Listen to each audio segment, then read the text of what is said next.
trying to adapt and to their team, whatever that may be. That's out of our control, but our preparation will prepare for anyone or for all their team who are going to play, and we'll just wait and see what they come up with tomorrow. Tom, New Zealand obviously has India's number when it comes to the ICC events. So, what is it about India that, you have such a high success rate? Where do you think are they susceptible?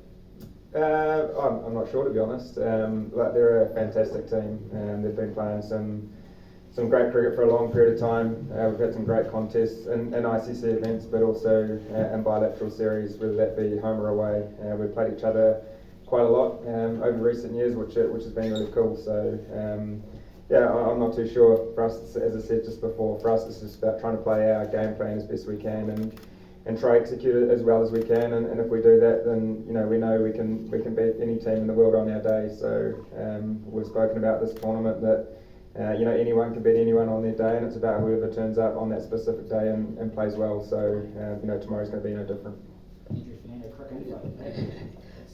Tom, New Zealand obviously have had really good runs in world tournaments, particularly ODI World Cups over the last couple of cycles. What is it, do you think, about the New Zealand setup, kind of a bigger picture about what allows you to be a good tournament team, to adapt from opposition to opposition? Is there something, you mentioned adaptability, is that, how does that kind of play itself out? I'm not 100% sure what it is, but as I said, being adaptable is probably one of the most important things for us as a group, and trying to do that as quick as possible. And obviously with this format, you play everyone once, which is obviously unique to 2015 where it was pool play. So again, we're in India, we're offered different conditions that we're used to. So adaptability, sticking to our plan as best you can, and if you do that, then hopefully that gives you a good chance at the end of the game. Last couple, Hi Tom. So the conditions here have been the best for seamers up front. The ball has done a little bit, and last few games between India and New Zealand, the Indian top order has looked susceptible to when the ball is moving. Do you think with the top order in nice form coming into this match, the Indian top order that is, and your ball is also doing the job, that might be the passage which may as well decide this game? I think there's many factors that lead into a game. I don't think it's one specific area that you can nail down. It's obviously playing well for 50 overs in both innings is really important. But as you said, India's top order been fantastic this tournament, and again our bowling attack has done a really good job up front as well. So that's going to be a great contest with bat and ball, and obviously vice versa with Indian seamers and our top order. So you look at the matchups throughout a game against both sides, and there's some pretty good matchups there. So I think throughout the whole innings of both innings, it's going to be really really tight contest, and I'm sure both sides are really looking forward to it. Skipper, what do you make of the conditions, the pitch and the outfield?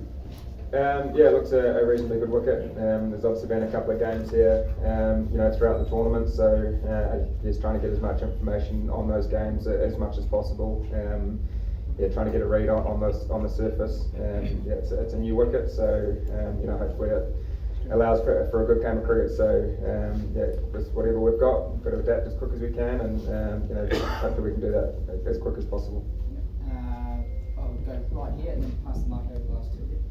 Just taking you back to the last game versus Afghanistan, how satisfying was it to recover from where you were 4 down for 120 odd, then doing well against the spin try of Nabi Rashid? How satisfying was it, and how much momentum does it give you before this top of the table clash versus India? It was obviously satisfying to, I think, be put under pressure.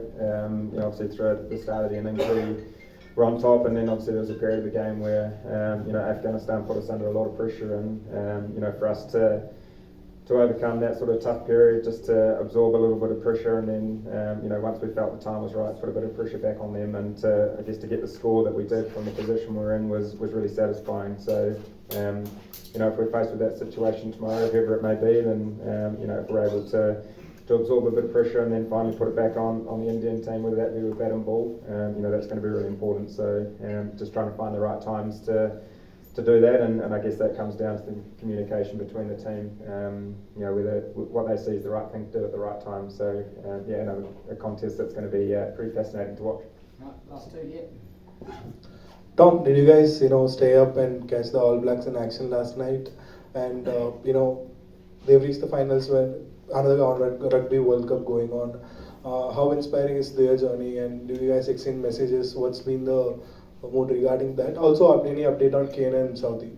Obviously, I definitely stayed up for the All Blacks and watched them. It was a great contest. Obviously, Kiwis support each other, wherever that may be around the world, and we're certainly no different in supporting the All Blacks. And obviously, we've had so much support back home for us here in this World Cup as well. So obviously, great to see. That they're there for another week, and good luck to them next week. It's going to be a great contest. Kane's obviously still nursing his thumb injury. It's a day-by-day process with him as well. Fingers crossed he'll be available for later on in the tournament. And in regards to Tim, he's available for selection. And last one, yeah. Tom, what's the status of Dew? This is a cooler place compared to wherever you've played in the last few days. What's the status on Dew, and is it going to make some impact on the toss, as in your decision at the toss?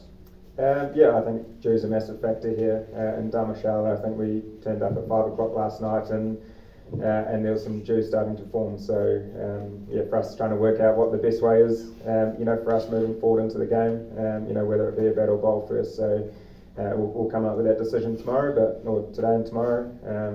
I guess obviously understanding that it's going to play a factor at some point, and try to deal with it as best we can. Thanks very much, everyone. Thank you, Tom. Thank you very much. Cheers, guys. Now I need my old friend.